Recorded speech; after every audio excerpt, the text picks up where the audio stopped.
Hey, welcome to another episode of Decide, Commit, Resolve. The Shop. Y'all already know what time it is. We get ready to have an awesome episode today. And let me tell y'all, look, I got an amazing couple on here. And y'all know how I like to do. Y'all already know how I introduce my people. So we're going to introduce them like this. I introduce to you the Renee and Angela of Marital Bliss. For all you 80s music buffs, they had a song called You Don't Have to Cry. Now, if I could sing that song just a little bit, y'all listen to me. You don't have to cry anymore. See, y'all already hear that. I introduce to you a harmonic symphony of man and wife. He's the Picasso to her tapestry. She is the icing to his cake. I give you Minister Lamont Sullivan and his beautiful wife, Shawnette Sullivan. Give them a round of applause, everybody. Hey, yeah. So first of all, see, I got to laugh out of y'all. But I'd like to thank y'all for coming on. I know how you guys' schedule is super busy. I appreciate you taking time out to come and hang out with me. It means a lot to me. It means a lot for the shop. You know what I'm saying? So thank you guys both for really taking time out of your schedule to come and hang out with us. And so, we like to keep our episode moving and popping. We don't like to waste nobody's time. So, our topic today is marriage. The power of two. Marriage. The power of two. So, we're going to start out with you, Sister Shawnette. Tell us a little bit about yourself. Oh, where do I start? Okay, so I am Shawnette Sullivan. I am the mother of our 4 children, Destiny, Micah, Asher, and Layton. I'm excited about the opportunity to be here today. One of the things that people know about me is that a couple of things. I love God, I love my family, and I love numbers. And when I say I love numbers, I am a small business owner. Okay. The Shekinah Group LLC. I love helping people find peace in their financial situations, whether it be in business or whether it be in personal. Okay. And so I'm a QuickBooks Pro advisor. I'm a tax professional. You name it. So that's my passion, that's my area of expertise, and I just love working with people.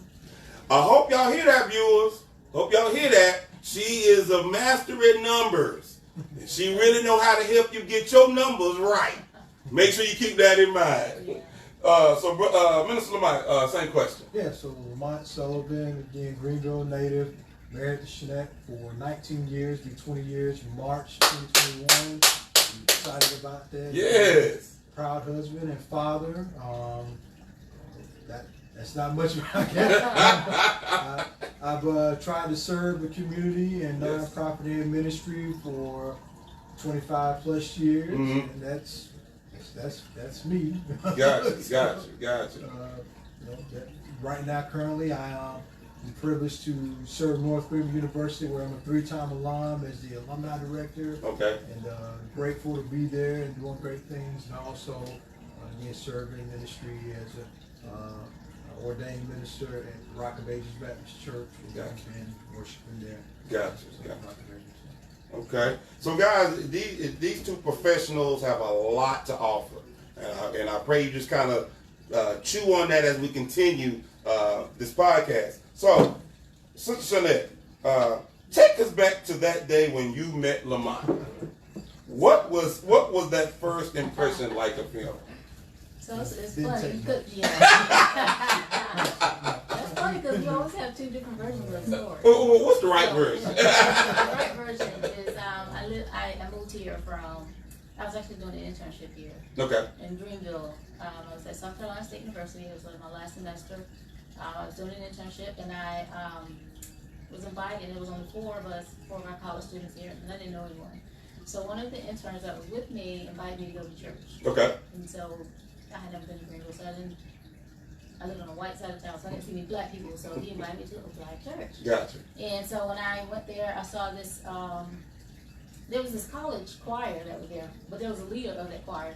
Everybody was following the leader. And so I had seen him a couple times. But then one day, I just decided that, because I didn't have any friends, I was going to talk to this whole group of people, right? So I walked into the group of people, and I introduced myself to everyone. Gotcha. Right? Gave my number to everyone. Uh-huh. Lamont's the only one who followed up. So said the leader. I was the leader. No, I really He was. was a leader. I was the He president was of a our leader. Black Like Student everybody, Fellowship. like he would walk down the aisle, like they would literally be following, not just Yeah. following him and like literally following him. Everywhere. Yeah, like walking behind him, following him. So you was that guy. No, man. Yeah, he God, was. It was a God thing. He told me to do that. I wasn't. If we had been going to the same school, I wouldn't have dated him because I didn't like attractive attention. Gotcha. So, yeah. I mean, but I guess when you think about it, you know, because of that call on his life, he was gonna draw people anyway. Yeah, but his version was fun. so Lamont, give us your version. Well, no, what she said was true. We did meet at Queen Street Baptist Church.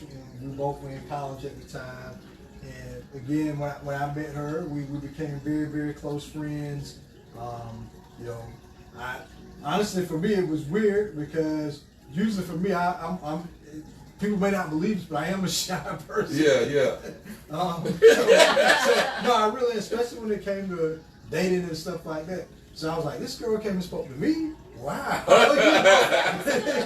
You know, she was just coming to introduce herself as a friend. Yeah. And then again, we became friends. And that's really what we were. We were friends. She was here, and I wanted to be more than friends. Gotcha. Yeah. In the words of Jerry Maguire, she had me hello. So now you finally tell the truth, right? You never told the truth before. So I was working at JCPenney at the time because it was a short-term job, and he would come in, and I always tell him, I said, I knew, you know, you wanted to be one of the friends because he came in with his eyes glazed over. So I just said, eyes glazed and drooling. yeah. So your first impression would be what of Shanette? No, I thought she was just a wonderful person, a Okay. island woman. I thought she was a beautiful lady Mm-hmm. and a great friend. Mhm. Yeah, and that, you know, again, I didn't know, if it was going to go any further than where it went, but I was like, man, this girl spoke to me. She's fine, too. You know? And I was like, and now after all these years with her telling me this, you know, again, she's always said that if I would have transferred to South Carolina State, because even before we met, after I got my associate's degree, two schools were on where I was thinking about going. Morehouse, I got accepted to Morehouse in South Carolina State. I was thinking about transferring. She's always said that if we would have been at South Carolina State, we never would have, because she didn't like that attention. But it was so much bigger of a school, so I always used to think back to myself, man, how do you know I would have emerged to the top tier leadership at South Carolina State? And again, no matter how hard I tried to run from it, God kept putting you out there. pushing me toward it. But we'd have been all right. Yeah. Every time 19 years done the truth, you got it on camera. It's on camera, viewers. So, Sister Shanette, what is your definition of marriage? Oh, friendship, bonding. I don't know. Because when I think of us, his mom's always been my friend. Like Yeah. And the bond that we have, the communication. I don't know. It's just the bonding. I don't know. It's just being able to communicate and connect Mm-hmm. with the person that you were supposed to be with, that you long to be with, and you know you have that soul connection. It's not anything that somebody can tell you. Yeah. You just know. You just know. Somebody that's a lifelong partner. So how important is that friendship for you? Oh, very. Because he had to be my friend first. Yeah. We were for a long time. Yeah. So, yeah, he had to be my friend first. So that's very important because at times he was the only friend I had, or the only friend I would allow pass here. Gotcha. So even now, Yeah. you know, sometimes like he's my friend first. Gotcha.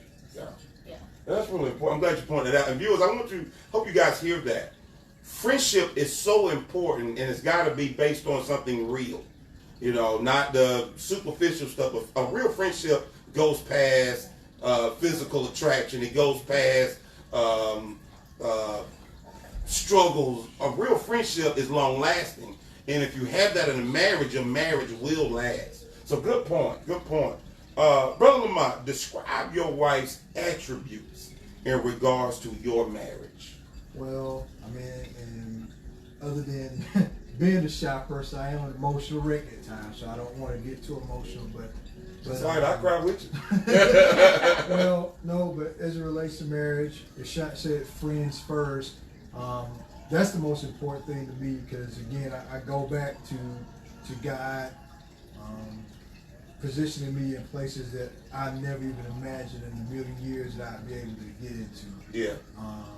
You know, being the youngest of 6 children, 2 older brothers, well, 4 at 7, but you know, my mom's 6 and 7 total of us, and then 4 older sisters.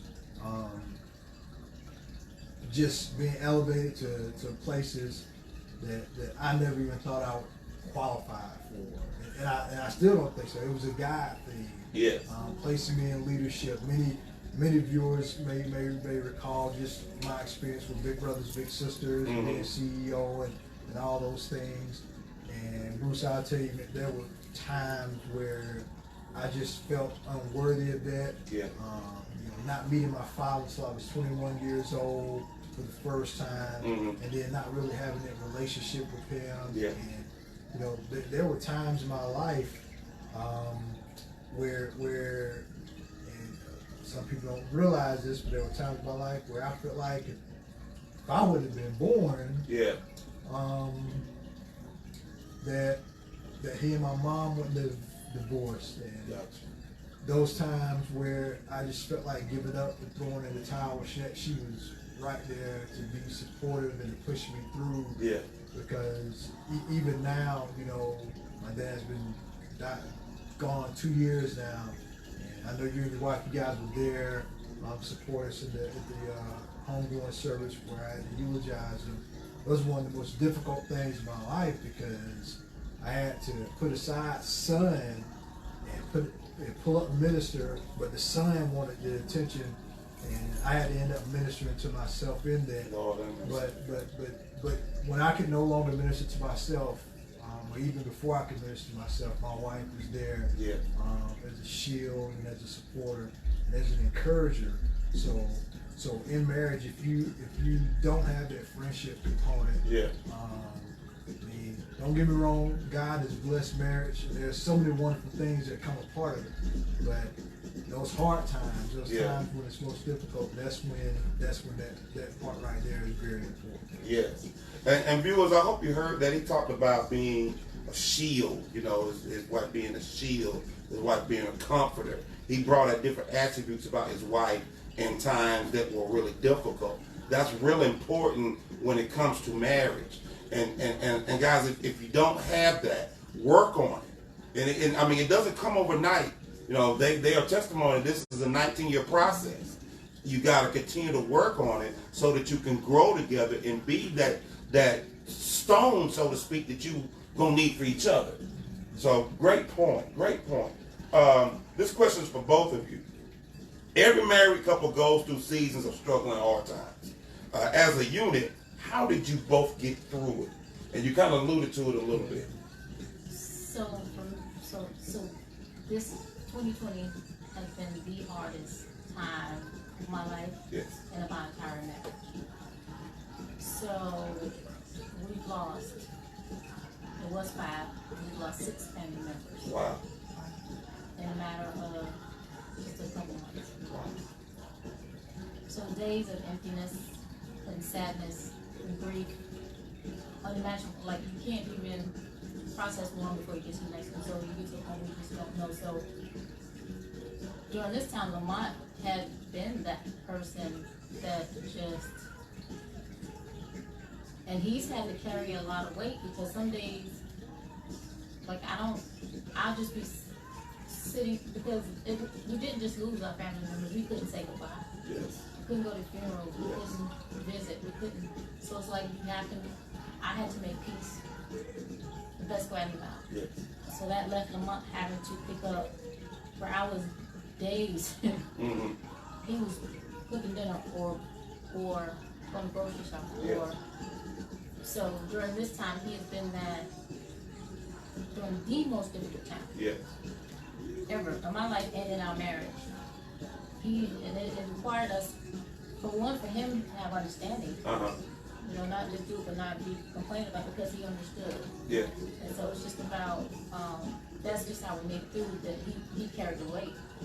And then I was able to communicate with him. And not always, because a lot of days are just hard. Yes. And so I just don't want to communicate that every day, but he's always there when I do want to be. So that's how we just making it through, just communicating, being the support.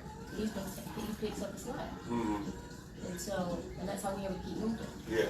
And so, and I know that there's been times that I've done the same for him, but just to say how we're getting through now, Yes. which happens to be the most difficult part of my life. Yes. And for him having to watch, because it's painful, Yes. it's still painful. Yes.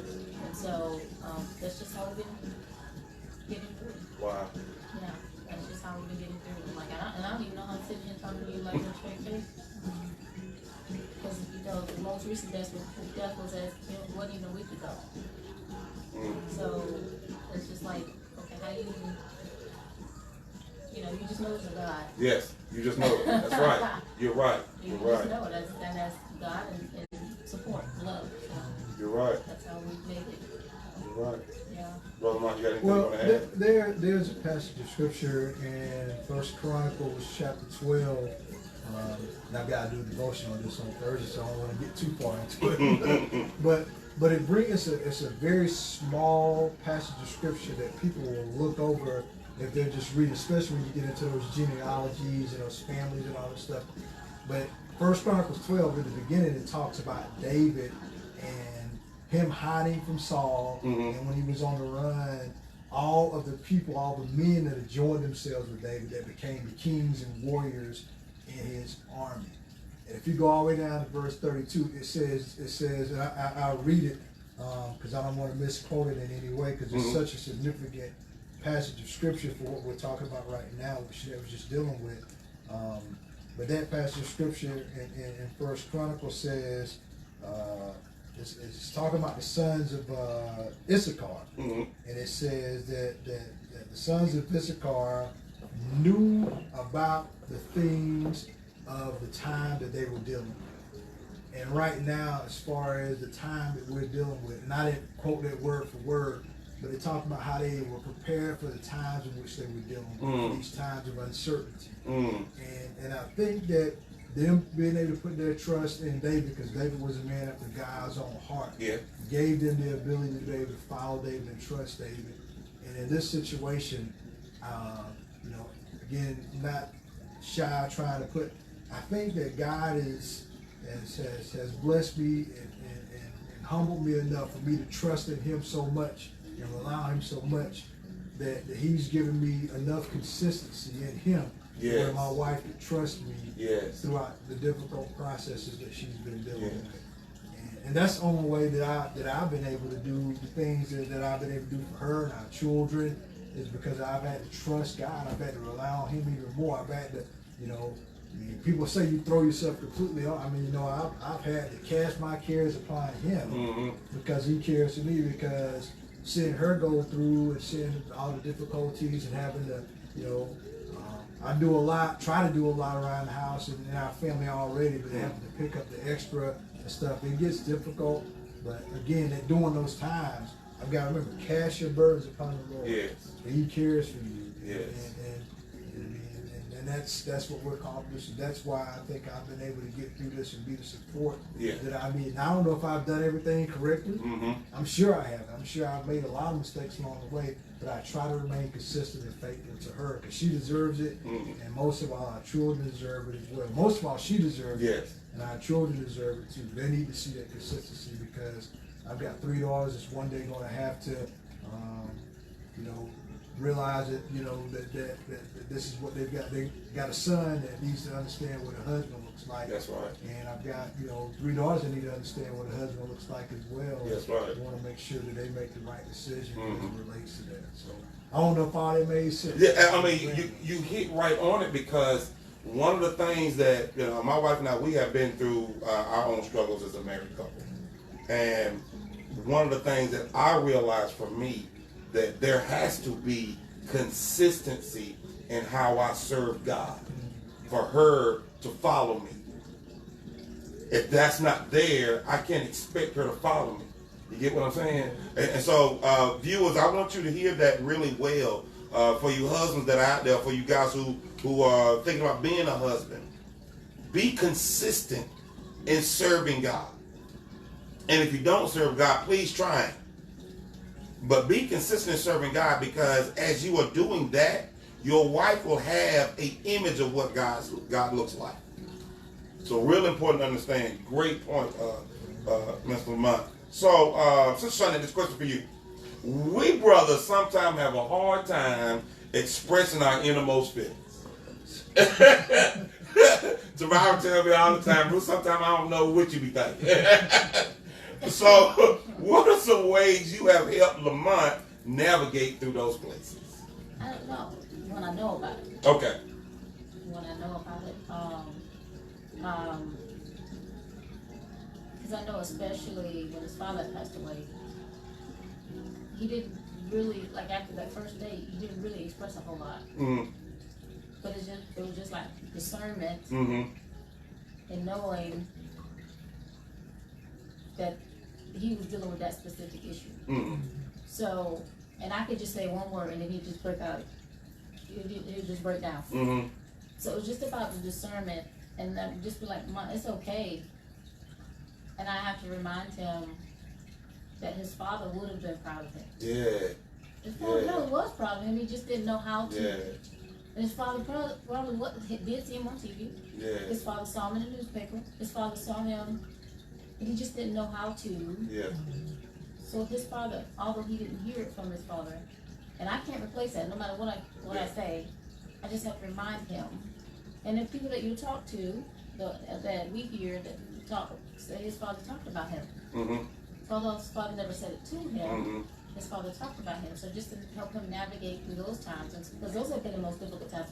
And then, if it's been stressful at work or whatever, I would just, just remind him of who he is. Yeah. I mean, that's just about reminding him of who he is. Now, as far as the emotional part, not helping him navigate, like we had just talked about it, like, he'll be dealing with something specific. It was about a plant, right? His father's plant. Like, I would have never known. Mm-hmm. I would have never known. So I think we're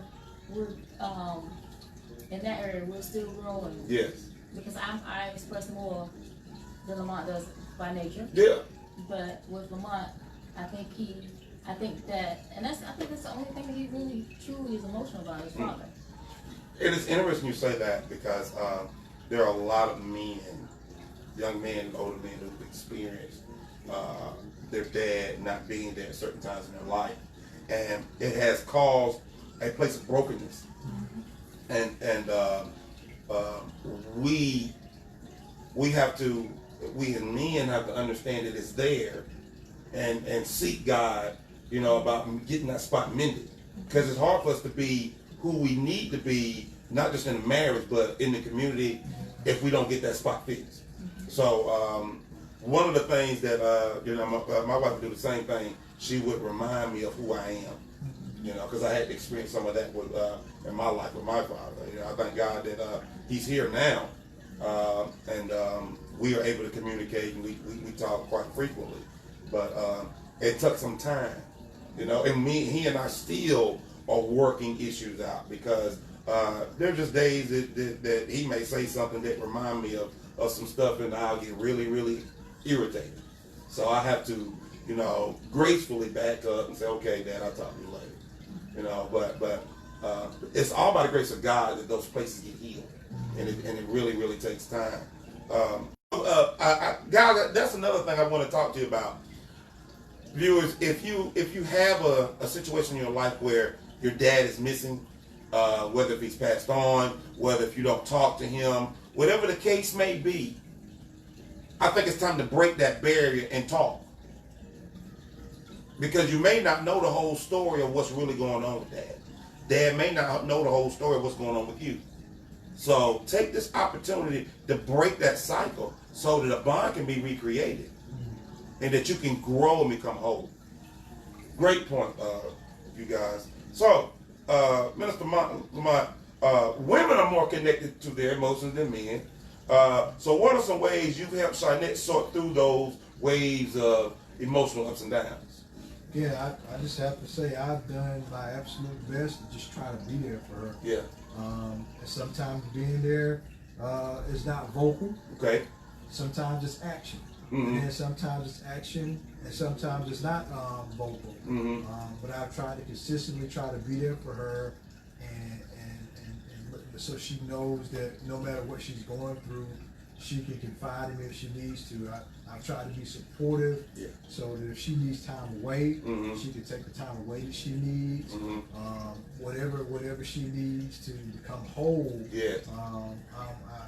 I've attempted in my heart to make sure I've been able to give her that, so that she can get the things that she needs Mm-hmm. to be able to move on. And because for me, it's almost like I wish that I could had a cloning machine, and at times I could give her my confidence and give her my social butterfly traits to push her, because my wife God has given her so much skill, Yeah.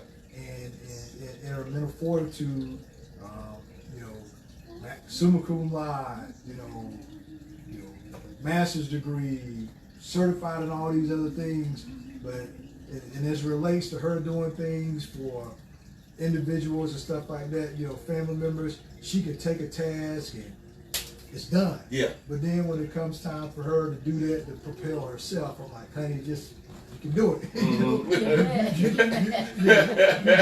have the ability to do it. Yeah, and then on the other side, I'm like, man, I wish I had some of those skills that she had, some of that, business acumen and all that stuff with some of the administrative parts. Yeah. Because the non-administrative parts, I guess the right brain, left brain type things, man, you put me in front of a crowd, I'm going to talk to that crowd, I'm going to be able to share a product or share a vision and a mission and move a crowd. But the administrative piece, all right, I got to get the huddle back and say, all right, you do this, you do this, because I don't want to deal with that. Yeah, part. yeah. And I just want to push her to that so much, and but I just try to let her know that wherever she is, and I know she's working to get to that place. Mm-hmm. I'm going to be there with her to support her the entire way, Gotcha. because I know that she does the very same thing for me. So, Gotcha. yeah. But going back to what she said, again, that's something that I do need to work on, because we internalize a lot of things. Yes. And I guess for me, I've always kind of been that way. Yeah. Because, again, if my family, my brothers and sisters, my mom, her sisters and brothers, they were a family, they love and hug and all that stuff. That's just what they did. We love and all that stuff. We didn't do a lot of that emotional outward showing and stuff like that. Now, don't get me wrong. You act the fool if you want to. You gonna get, That's that different kind of love right there. Yeah. All my brothers and sisters, they was gonna handle that. Yeah. But we didn't have the same kind of outward expression that they had. Mm-hmm. So for me, I've always internalized a lot of things. Yeah. Because of that. But in my home with my wife, she's just assuring me over and over and over again, even with children, to make sure I understand that it's a blank slate, that That's I right. can be totally open and transparent and lay everything out that I need to lay out.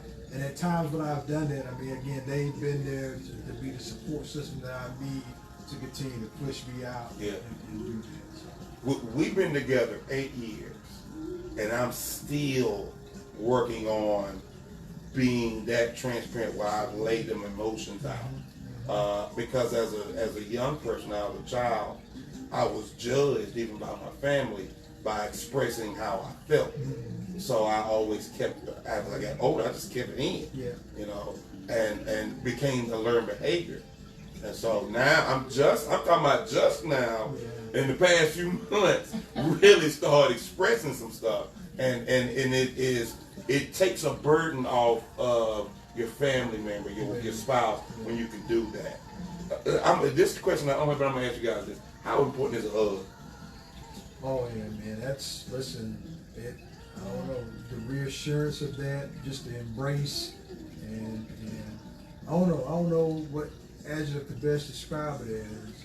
You said more of a security and safety and just a reassurance, or what would you say? I don't know, 'cause you have this thick,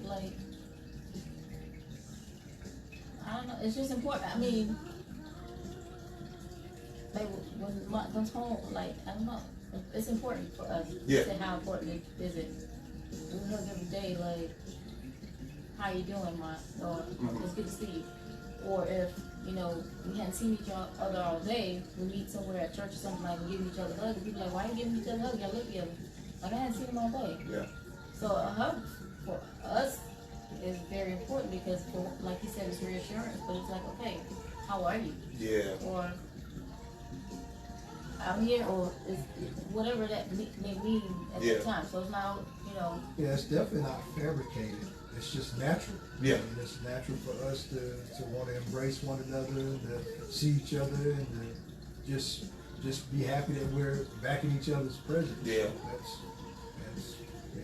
That's something that we've been doing a lot more of. My wife came in today and she had some things on her mind. And she was talking as she walked through. I'm sitting on the couch and I'm, talking to her and I'm kind of looking over some stuff. And I stopped what I was doing. And I said, hey, come here. And she's like, what you want? I said, come here. And when I got over to her, I just grabbed her and hugged her. Hey, how you doing? And she put a smile on her face. She still had some of the things on her mind, but that was part of breaking the ice down. You get what I'm saying? So to me, it's important. I agree with you guys. It's very important. So, you got something you want to add?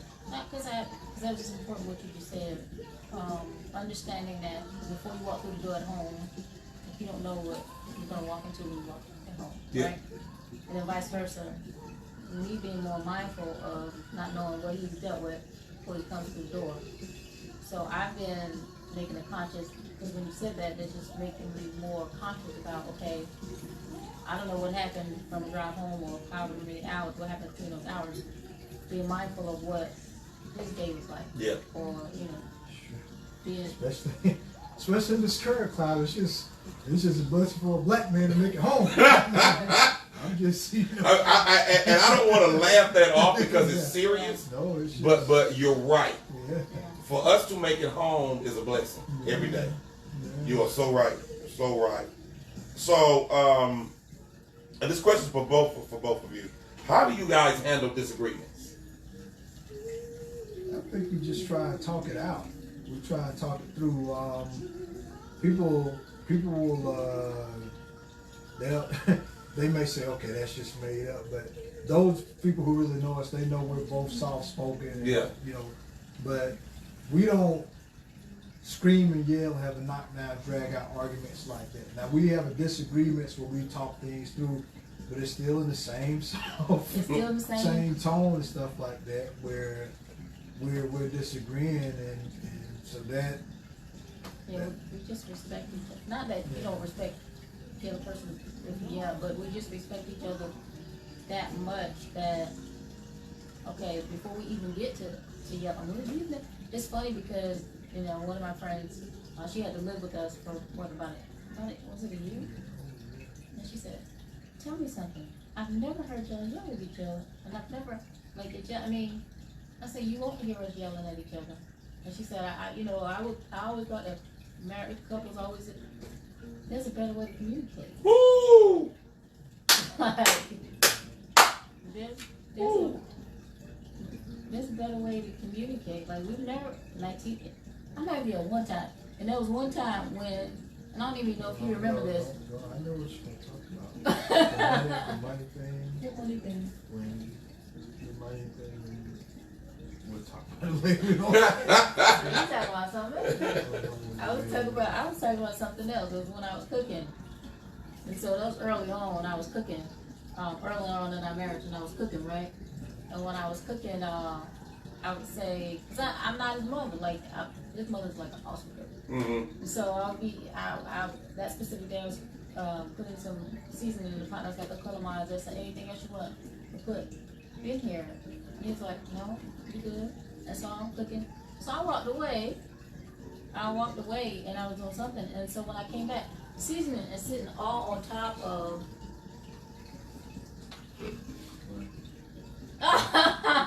So before I knew it, so now, that was the only time I could even know him right. Yeah, he couldn't stir it in. The season was just all the season was laying on top.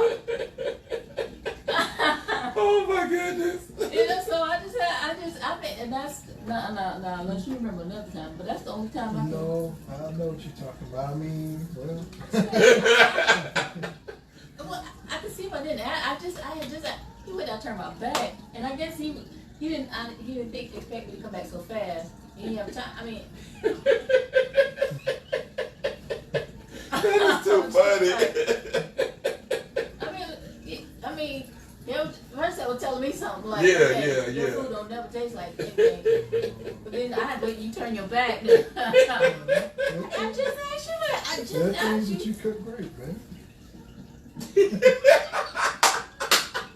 I never said I was a cook, right? No, I just- nobody I just- cooks everything. That's why I said there are things that you cook great. So, Hey, viewers, do y'all see how he just easily just yeah, trying to diffuse yeah. this situation? I never told him I was ready to cross on Mother's do it. I just said, No. and then I just asked him. I see if I didn't ask him.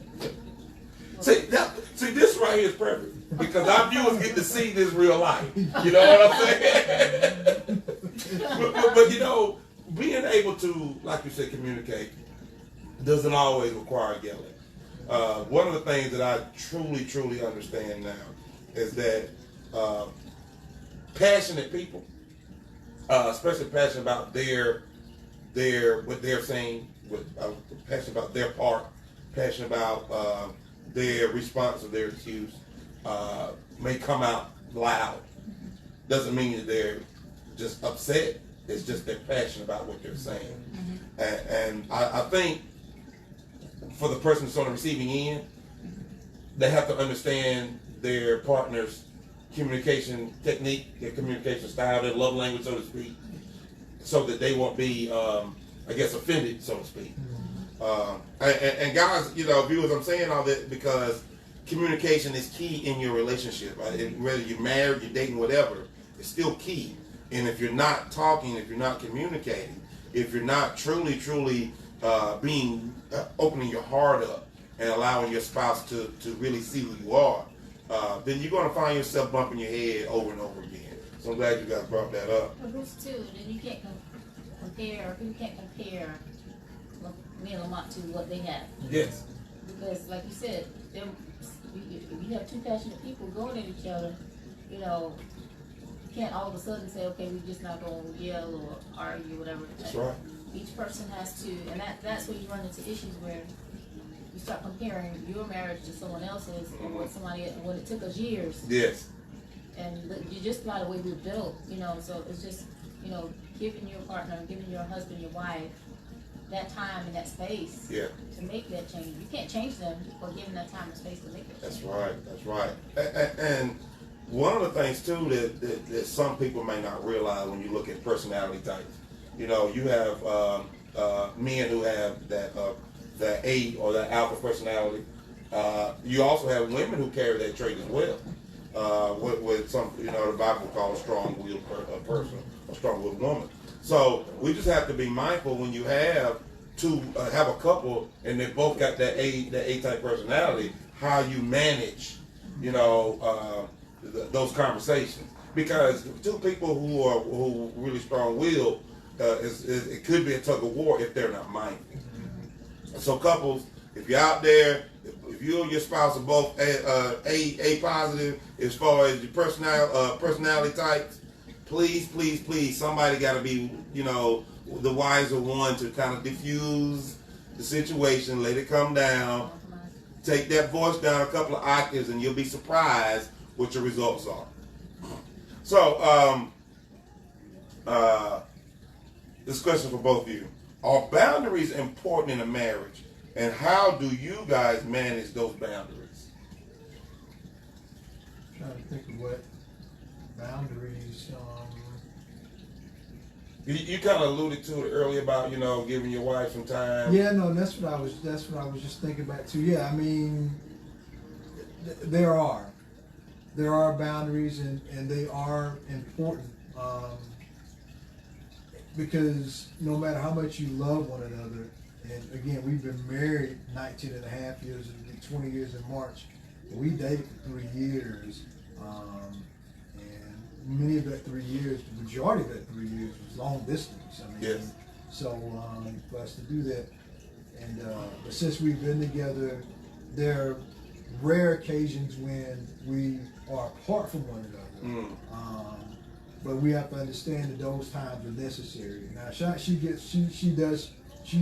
has more time away than I do because my in-laws and stuff, they are away, and I understand that she needs that time to be with them because, again, I can at any given time go see my mother, or go see my sisters and brothers, and early on in our marriage, I had to make sure, and even now, I have to continue to make sure that it's reestablished and that it's made known that anytime she needs to go or be there, she can go and be there. There were issues early on where, family members were upset because major holidays, Thanksgiving, all that stuff like that. We went, and I went to my in-laws and all that stuff. And it was important because she didn't get to see her sister and stuff every day. And so I made sure that hey, nope, Thanksgiving we're going here. I see we're doing this, and it was like, but it's a major holiday. I was like, well, I'm sorry.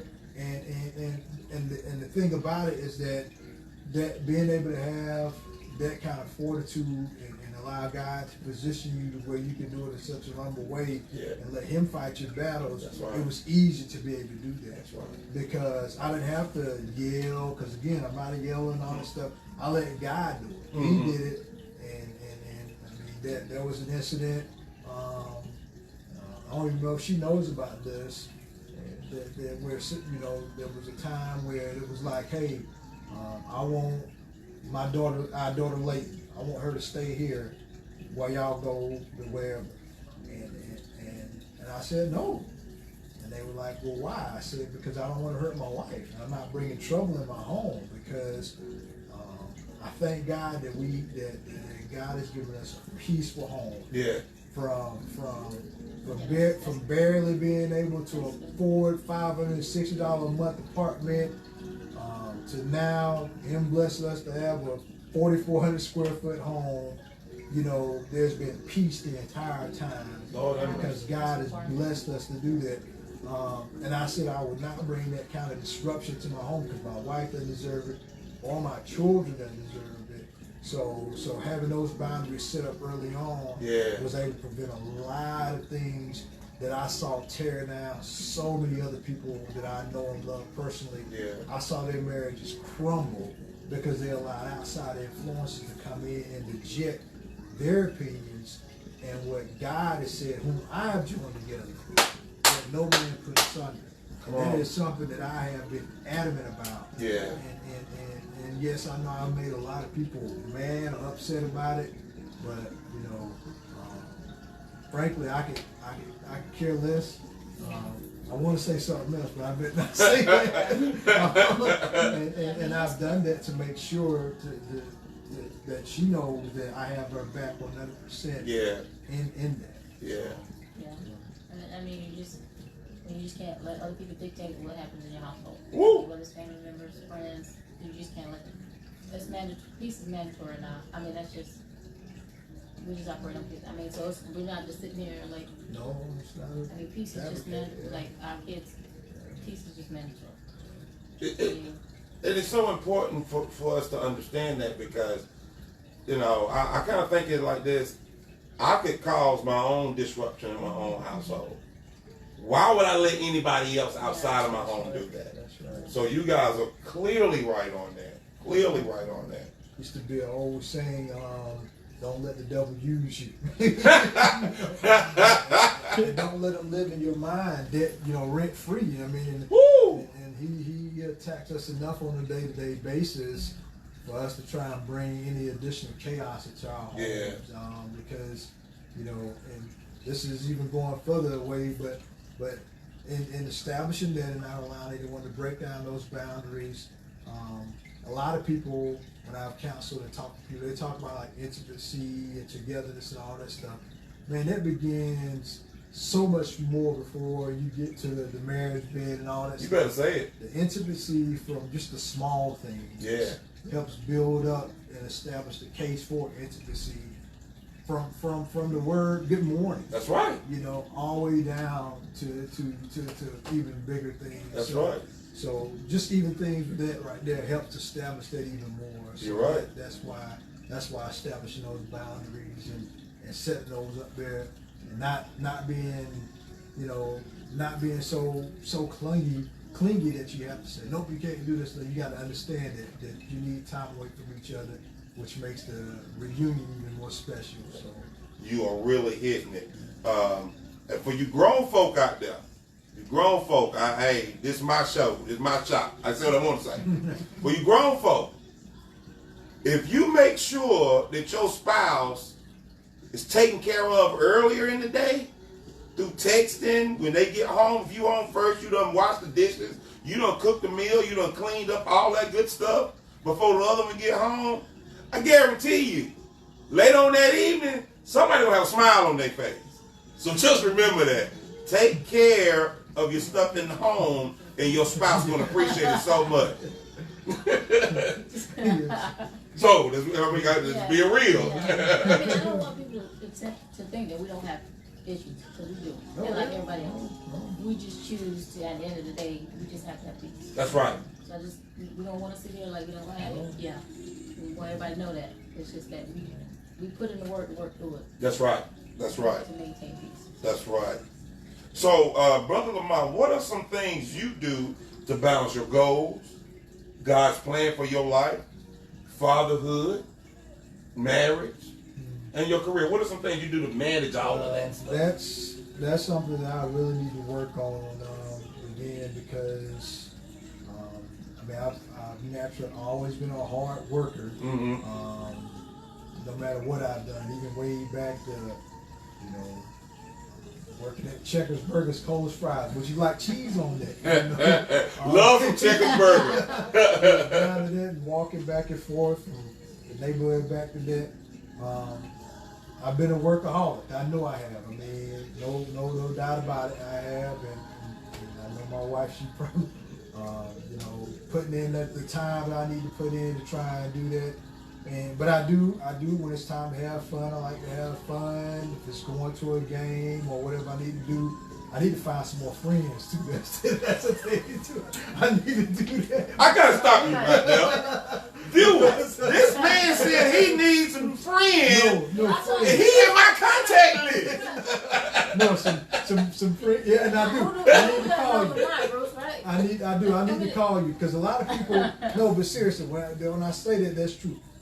I have a lot of contacts. Yeah. I've got a lot of social media friends and stuff, but there are a few that have come past the gate. Gotcha. And I need some friends that I can let in the gate. That's right. I can probably name 4 that's in the gate, and then of that 4 that's in the gate, just a couple that I actually can do stuff with and know I can be me and it can be totally fine. That's right. So I've got to work on that as far as that work-life balance as well. But for me, again, everything, and she tells me this all the time, to try to, everything turns back to them. Yeah. I mean, every goal that I have, every passion, everything that I strive to achieve in life turns back to her and our children. Yeah. And I'm not just saying this just to say this to whoever's watching, but Proverbs says, man, a good man leaveth legacy That's for right. his family. That's right. And that's all I got is the name that God's given me. And if God calls me out of here tonight, I want my wife and my children to be proud of me. Yes. I want them to say, he loved the Lord and he loved us. And he loved us. And he was consistent in it. Come on. And he worked every single day to make that a reality. Come on, bro. So I know with that too, though, and we were just talking about this earlier when we were going through the questions. There's still some goals for myself that I need to try to establish and to work toward. You know, I've thought about pursuing my EDS, my PhD, But if I do that, again, it's to be able to provide even more for my wife and children. It's not for me, it's for them. Yeah, It's for God's glory, it's for them. that's right. But there are, and I guess I got to be a little selfish at times to say, okay, well, what do you want? Again, it all comes back to them. You know, a husband who really serves his family, his ultimate goal is to ensure that his family is well. And when you talk about that legacy, that just reminded me of something. You know, legacy should be financial, but it's not just about that. You know, what can you leave to your child or to your wife that they could pass on to somebody else that could help them grow, that could help them be strong? You get what I'm saying? That's the kind, for me, that's the kind of legacy I want to be able to leave. I want my children to be able to say, my dad was passionate. My dad was able to reach people through this podcast. I was touched by his podcast. That's what by the things he say, by the things he does. That's part of my vision for what I do. This platform that's being set for me to transcend my life and my children's life. You know what I'm saying? To reach more than I could ever imagine. You know, so I'm glad you shared that. So, Sister Shanette, how do you balance all of that? Well, and I just recently, because both Lamont and that's the reason why I talked to Lamont. For me, all of my goals are wrapped up in Lamont's goals. Yeah. So we were both in the same situation. We were, everything was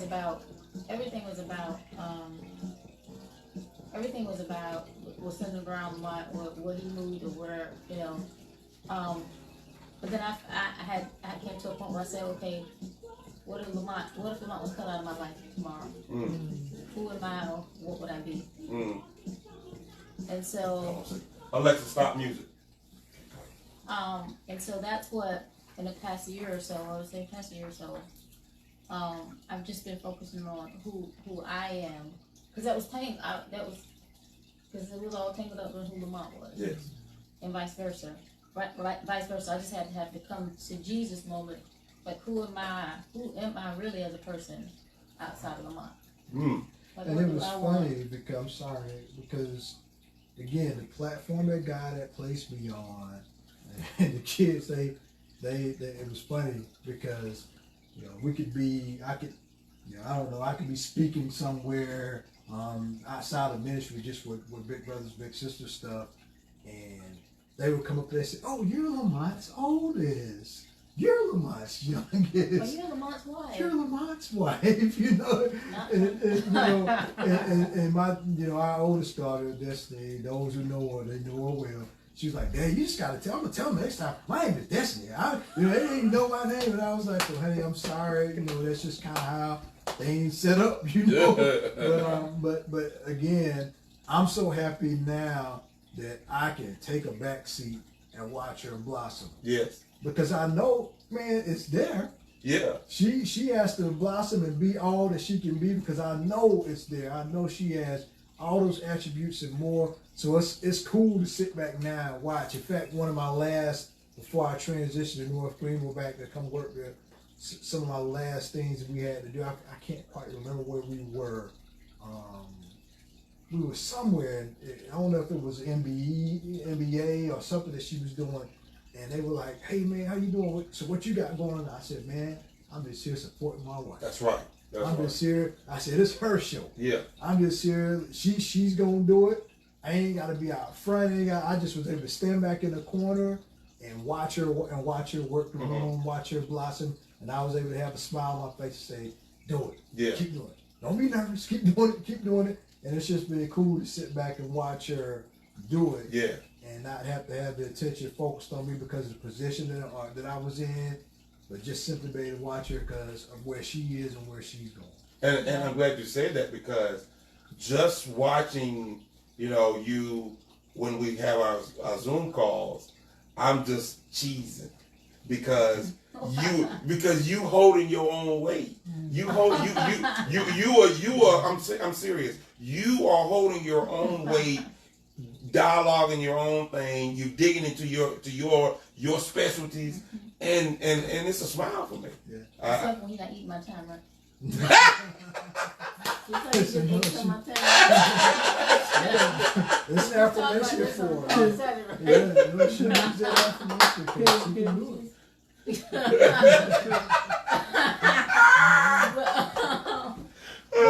So he's been pushing me to move more into the limelight because I've been doing behind the scenes, pushing other people. Yes. Pushing other people and supporting other people. Mm-hmm. So now, I have to come from behind the scenes out to the forefront. So Yes.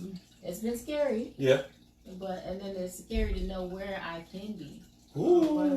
That's the scariest part. Ooh. I know where I'm supposed to be. So that's the scariest part. But I'm getting there. And so I don't have to feel like I'm Lamont's bracelet or accessory anymore. Mm-hmm. Because Lamont was all over TV and all this. And so it was just, being in the background and okay, I support you. And then you get to a point you're like, okay, all right, so it's time to get in the gear. Yeah. It's time to get out there and show. So, but to answer your question about balancing motherhood, it gets really hard sometimes because I am a workaholic like Lamont, and so I get caught up into, if I because I'm a QuickBooks trainer, I get caught up in training sessions, or I get caught up in training other bookkeepers or training other people, and I love it because it helps people and it gives them peace of mind. But at the same time, the kids need me, and so when you talk about balance, with both of us being a workaholic, we have to sometimes pump the brakes and be mindful that we do have to balance it all out. So let me ask you guys this: when you guys do vacation, do you completely unplug, or you still? I do. She does. She does. That was last year. That was last year. That was last year. I do. That was last year. And there was some times in the past because of the role that I carried where it didn't allow me to unplug from communication. Yeah. Now I may have to jump on and do an email or whatever like that, but as far as the rest of it dealing with forest fires, Yeah. I didn't deal with forest fires. Mm-hmm. Now I could deal with little charcoal fires. I'll pour some water on there to put that out. Mm-hmm. But no, we gotta But it was gotta last work year. on- This is 2020. Yeah. So 2020, Yeah. if you guys get to do a I'm vacation, not taking my tablet. I'm not taking my laptop. Homework instructor. I'm not even going on vacation yet. You're talking Homework about instructor. Lord forgive her. She know not what this she's is 2020. This is 2020. We haven't been on vacation yet. We're going on vacation in a couple weeks. so our viewers, So the next time we interview them, we gonna ask them that same question.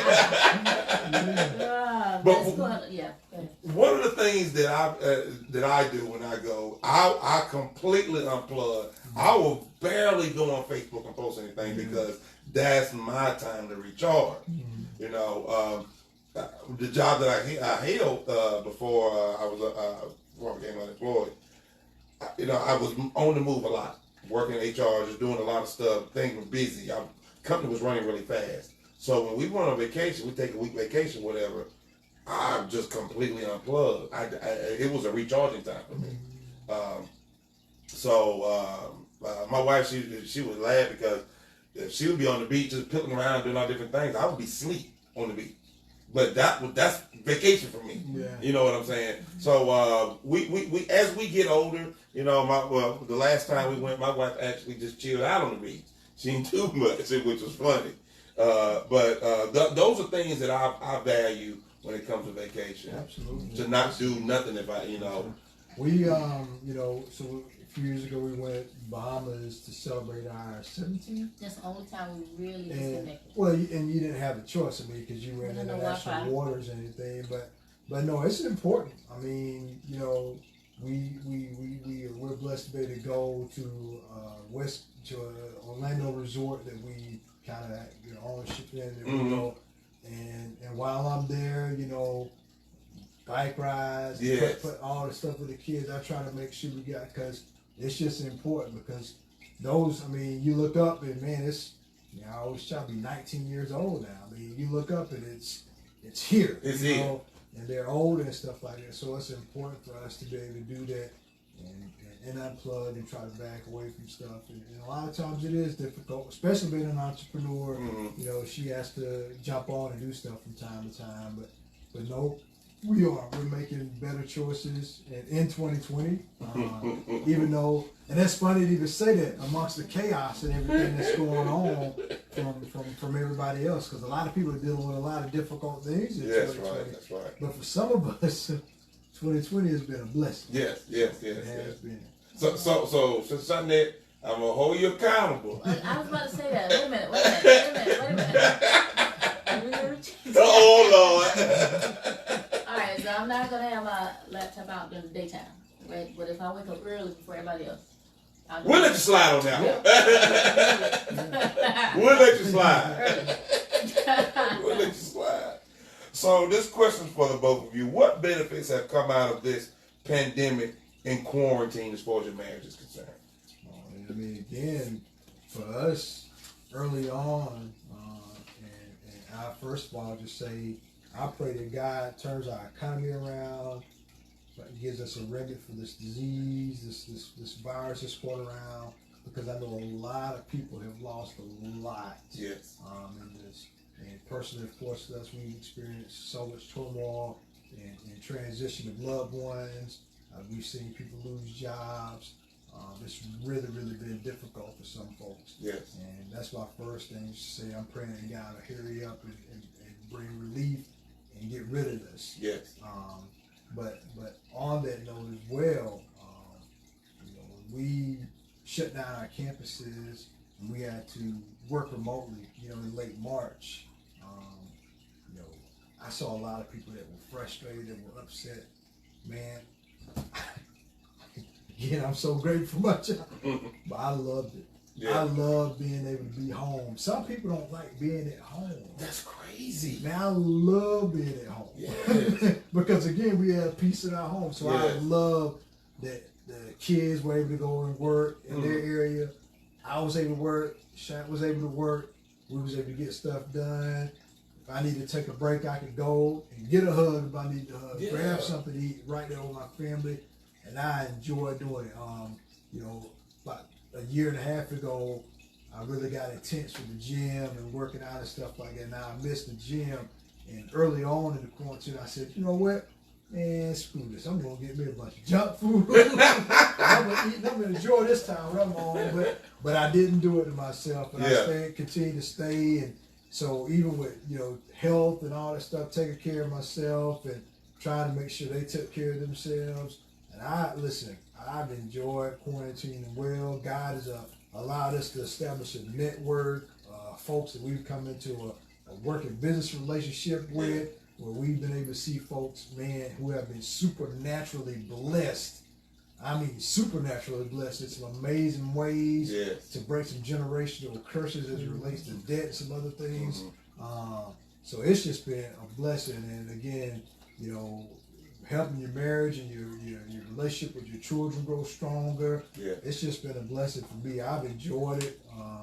You know, I was happy to go back to work because I was ready to see my coworkers and stuff and get things back rolling again. But trust me, my heart and my mind was always at home because I enjoy being at home. I mean, again, some people, you know, I guess that once you pass 40, you enjoy being at home. That's right. That's right. I enjoy being there, you know. I enjoy being at home with my family. So, Sonny? So Lamont enjoyed everything being shut down. That was chaotic for me because I work from home, and then the kids being at home 24/7, you know, and having those. At that time, I was working long hours, and so it was during a time where I had to. It was an environment where I was training people, but I had to do it ad hoc. It wasn't like a scheduled time, so I had to be available. But then you have kids coming in, you know, so he had a very different version of. So, but that's okay. So I didn't have an out.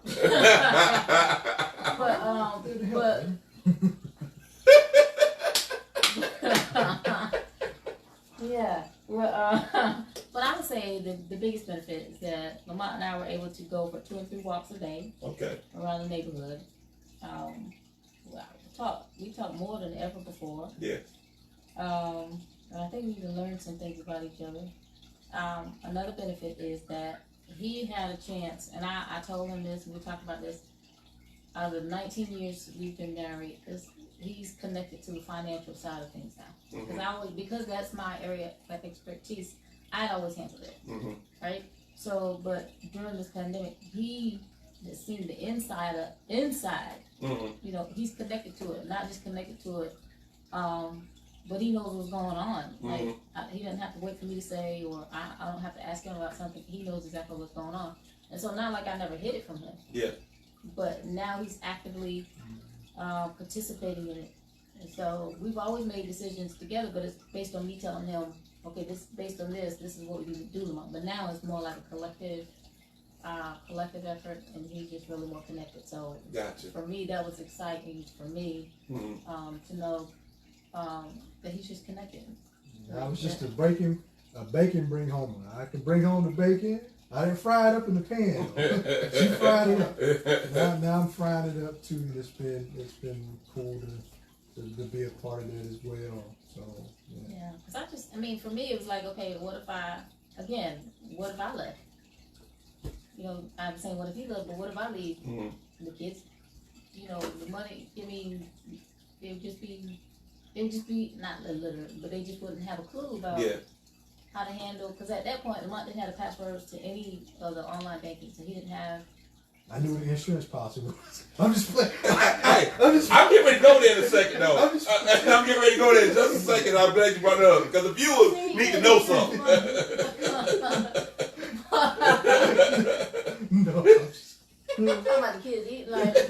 Insurance is important. No, that's it. I'm talking about the kids eating, him being able to, you know, until the insurance money comes. Like, but him being able to have that and being active. No, I need to know the system. I did need to know the system. Yeah. Because again, it goes back to that trust and also back boundaries and all those things and so she has did that and you know, we laugh and joke about it, but she know, and this is another one of the attributes of my father that I didn't realize. I didn't know my father's occupation. He was a maintenance man, a janitor, and growing up, my sister, she cleaned and washed dishes and stuff, and I always kind of tried to help her. And then I had to move in with my grandmother in my late teen years before graduation, and literally. That's why I learned how to do everything, cook and all that stuff, you know, from a domestic standpoint. So, not that you don't, but my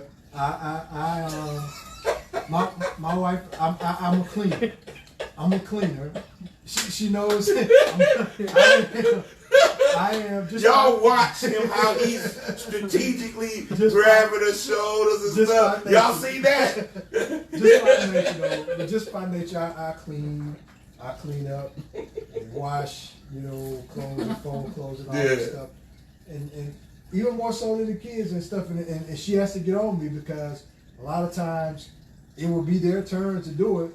But if I just see it and it's done, if it's a day and a half, I just go in and do it. And she'll say, "You wash those dishes again, those kids, you know." But I'm like, listen, you know, I just want it to be nice and neat. That's what we do. Well, cause they'll never do it. If they know he's gonna do it, they'll never do it. That's what we do. I mean, I do the same thing. My wife would get on me. Why you didn't say this or that? It's done. You know, we ain't got to worry about it. But I get it. I understand. There's got to be some accountability. I do get that. But they brought up something that was important. I want y'all to understand real quick because we're getting ready to close down. But I want y'all to hear this real quick. Know where your insurance policies are, couples. Know your spouse's banking account numbers and passwords. If you got to keep all that stuff private, then why are you together? Because if you pass away, they can't access none of it. How you going to get buried? How the bill's going to get paid if you don't have this stuff in order? It's really important that as a married couple that you guys have these things established. It's really important. I keep my stuff simple. My wife know my stuff. I ain't gonna say it because y'all may want to try to figure out how to manipulate. So we ain't gonna say all that. My wife knows how to get into it. But it's really important, couples, that you share that information. If you're not sharing it, it says a lot about where you are and where you need to get going. So please remember that.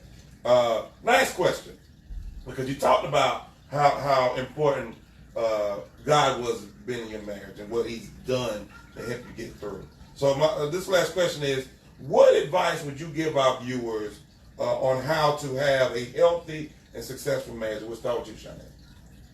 The biggest thing is communication. Communication? Communication. It all goes back to communication. That's the number one thing. Communication and those boundaries that we talk about. Boundaries? Communication, boundaries, and trust. Trust. And if you can't trust, you don't have anything. Ain't no need to, because you can't speak with one eye open every night. Trust, yeah. And then I guess in order to communicate, you have to trust. That's right. And so it's all tied together. So I just say communicate with each other, because, you know, I joke with people, when new couples, when we talk to new couples, I say, you know, don't waste your time being mad. Like I'll tell women, don't waste your time being mad. Because guys don't, a lot of times they have a clue. You sit there mad thinking he's supposed to know. So, I mean, the biggest thing is don't waste your time being mad. Communicate what you know, because a lot of times they don't know. That's right. So, communication, trust, and boundaries. Communication, trust, and boundaries. Yeah. All right. Yeah. Yeah, and I would say the same thing: communication, trust, boundaries, fun. You know, make sure you implement all those things. And make it time for each other. Yeah. Yeah. Because I know, and she said this a lot early on. I know for 3 years I probably asked Shot to marry me. I don't know, for like twice, 3 times a month.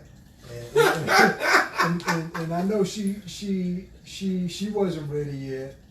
She said she wasn't ready, but now she'll say, you know, we could have did it a whole lot earlier. You know, Still in college. I'm like, I am. you know, Yeah. so but I know that she wouldn't have married me if she didn't trust me. Yes. I know she wouldn't have married me if we couldn't talk. Mm-hmm. And I know she wouldn't have married me if we didn't have those boundaries and if we didn't have that fun. And that's what's kept us together. You know, 23 years together, you know, going on 20 years married.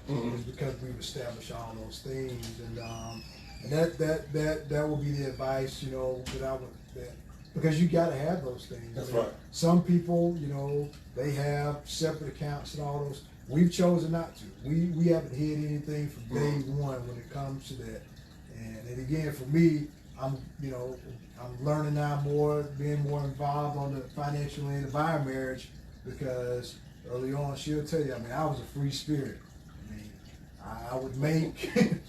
Y'all see that smile on her face, y'all? I would make whatever I need to make, that, you know, from working, because I had a sales job where I got paid big bonuses and stuff like that. Okay. So I would go, I don't know, it's years ago now. Some people remember the old school Greenwood people know about Riches. Yeah. Jay Rickens. Yeah. I go in there and Load up. whole closet. Right there with Council Square. Oh man.